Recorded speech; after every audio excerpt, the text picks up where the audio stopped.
I took the long road home,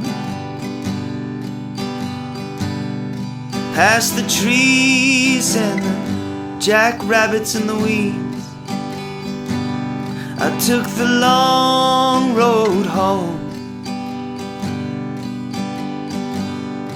just to see what I could see. Well, it was a big wide world out there. Hey guys, Wandering Beast here. My name is Cody, and we are continuing on the Being Prepared series. As the title says, please do not try to make your home hand sanitizers off of some social media recipe that you got. We're going to talk about it a little bit, and I don't mean to drone home the same thing that's been pounded into your head over the last couple months through social media and news and everything. But yeah, washing your hands. It works. 20 seconds. When I was in the food industry, 20 seconds of singing yourself happy birthday twice would make sure that you got your hands washed. It's that physical act, the emulsifying, lifting action of soap. There are some studies that the soap itself does help break down proteins. I'm not going to get into that. But physically washing your hands, guess what? Rings, watches, that's where all that stuff is going to go. If your wife has a big, gaudy, diamond ring or something, that's where all the bacteria is going to, congregate.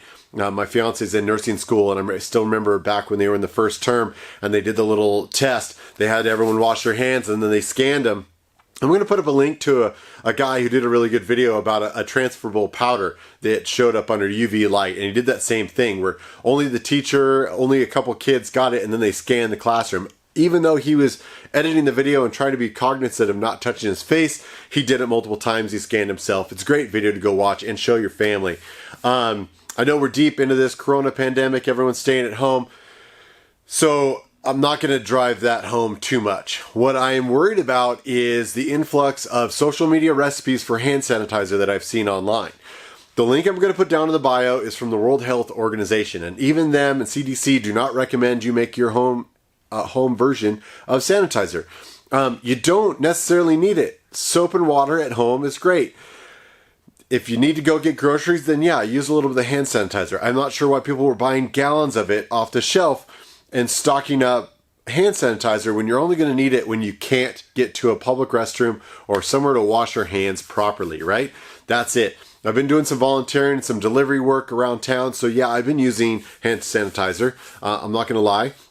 That's what I use on the interim. After I go into a restaurant or I touch a handle or I get gas, those are the things. Yeah, you can use PP&E, but I just choose to use hand sanitizer.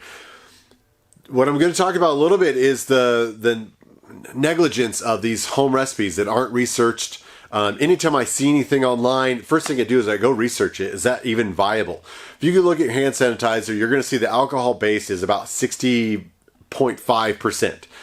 So when you see a recipe that says use homemade vodka, what is that? 80 proof? That's 40% alcohol, guys. That's not enough to do a proper recipe.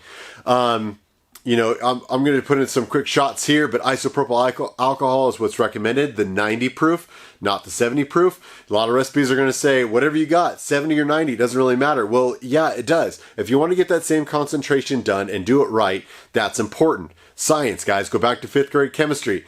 You can't just take 70 proof or 90 proof and expect it to be the same dilution rate when you get to the bottom. Most of the recipes I've seen have not put any hydrogen peroxide in it. Even the HW or the WHO recipe recommends putting a little bit in there. And what's that doing is your bowl, your mixing spoon, your paddle, whatever Facebook told you to make this with, may not be 100% sanitized. So now you're introducing fungus and bacteria into that recipe that's now going to be stored and you're going to put on your hands. That hydrogen peroxide a little bit goes a long way. I think it's a tablespoon in some of the recipes I've read and researched. That'll help keep that down. Now, the other things, there's some very prominent YouTubers out there, even this week, just put up DIY, and they're just mixing aloe with their isopropyl alcohol with a mixing bowl and a paddle. And even before the video is done, you're going to see, if you've ever tried it at home, that doesn't mix well. Hand sanitizing was a breakthrough in emulsifying that alcohol into a gel. You're not going to do it very easily at home. So what does that mean? When you go to use that homemade recipe, what dilution are you getting? Now I would err on the caution of more is better, but then you're going to have issues drying your hands out. If you're only using it once in a while to go to the grocery store, that's perfectly fine. I'll put in a shot here, but I prefer to use glycerin. Glycerin's still cheap. It's easily available. It's used in lots of stuff. I've used it for home remedies for chickens. I've used it in their chicken water to keep them from freezing when I don't use electricity out of the coop.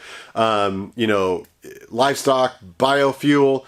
Some guys have huge supplies of glycerin because they make their own biodiesel at home, and that's a huge proponent of that. But the number one is just burns and or rashes, any sort of skin ailment. Glycerin is really good for. So what happens when your skin gets dried out using a high percentage alcohol? Well, you use a moisturizer, which is why a lot of people I think are reaching for the aloe.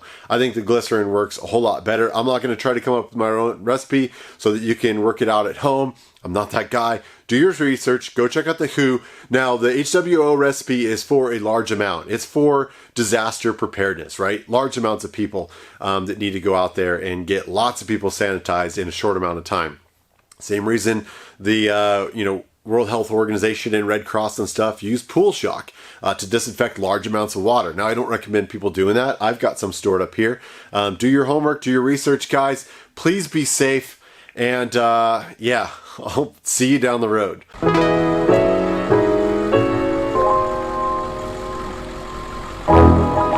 Thanks for all the love and support. You guys are amazing. Please like, share, and subscribe. Follow the adventure on social media, and we'll see you on the road.